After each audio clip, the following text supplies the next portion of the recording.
So I'm saddling him here. I throw saddle on both sides. I'll also get on and off of them both sides. I'm not to that point yet here, but just so you kind of know how I do things. I'll cinch him up pretty slow just so I don't cause any cinchiness, and has been good to cinch up thus far.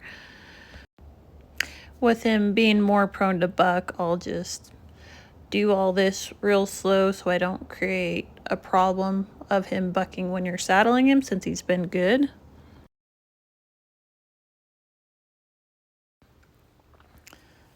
So here I'm getting ready to lead him off, and I go to put my lead rope on the other side of my horse, and that kind of snakes underneath his nose, and he goes to bucking, and as you can see, so that's fairly normal. Something scared him, got his buck instinct to go, which I'm not gonna sneak around these horses. They're gonna have to put up with me regardless of what I do, so that they're safe for everybody else to be around.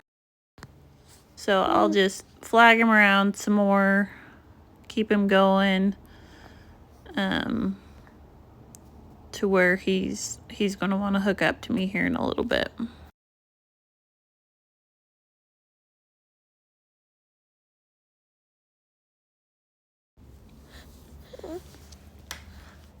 Here he stops, so I'm just kind of easing my way up there, trying to get him to hook up with me a little bit.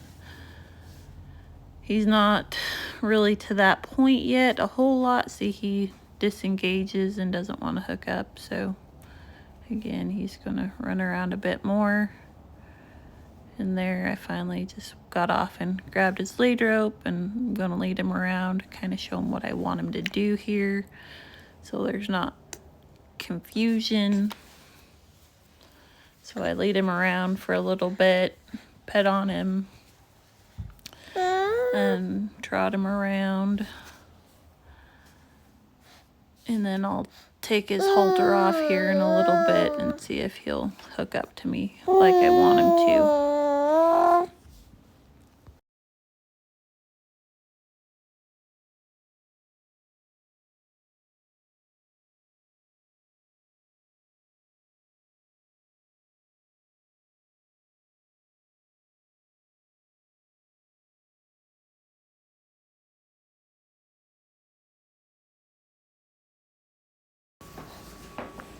So I've decided now's a good time to take his halter off. We're gonna take that off and pet on him. Pet on that saddle, move stuff around, make a little bit of noise. Just make it a little bit uncomfortable so that he starts to think and feel a little bit of pressure, but hopefully he chooses to stay by me where he's supposed to stay. I also want to just add that a lot of this flagging and a lot of what I'm doing is just teaching him how to accept pressure properly and not react in such a big flamboyant way. Once horses learn how to accept pressure and understand if they come to it a little bit, that instead of trying to get away all the time and start to think, they do a lot better in life.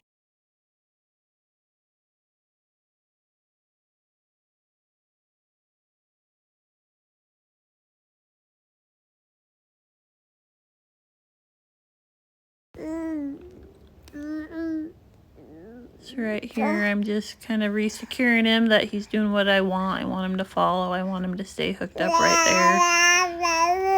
So when he gets scared or I move that saddle and he wants to get away, that he knows where his safe spot is right here next to this other gelding. Like right here. He's like, oh, I'm gonna leave. And then he's like, oh, maybe I should stay here. This is a better spot. So I'm just petting on him more here to secure him, make sure he knows that that's where I want him to be. and that isn't a scary spot. So when I add more pressure to those areas that he doesn't like, he always wants to stay right there.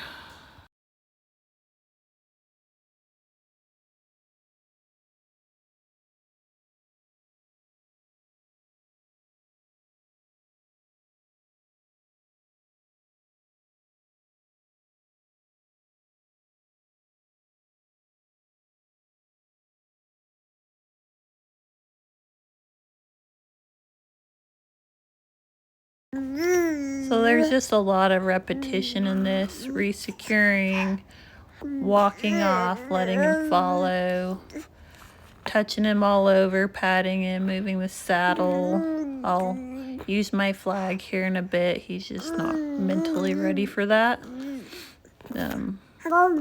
This is kind of what we've been working on.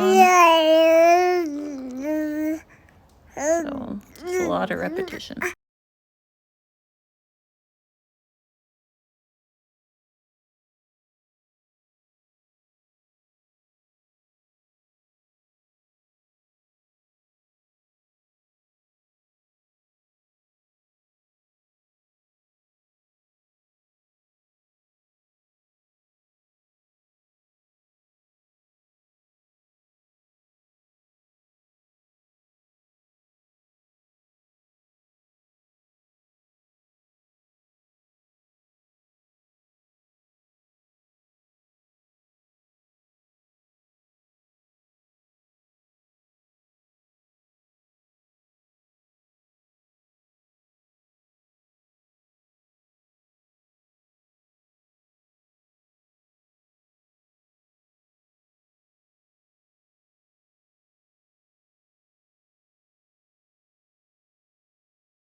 So he's been pretty good, so I decided to put his halter on and end on a good note.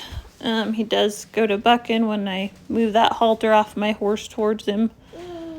So I flagged him a bit more, got him to hook up to me again, and then put his halter on, and then did some more groundwork with him off of a horse, so he gets used to things being above him and coming at him that way with my rope and whatnot. And he ended really good. I did quite a bit more after this video, but I can't record for an hour long, you know.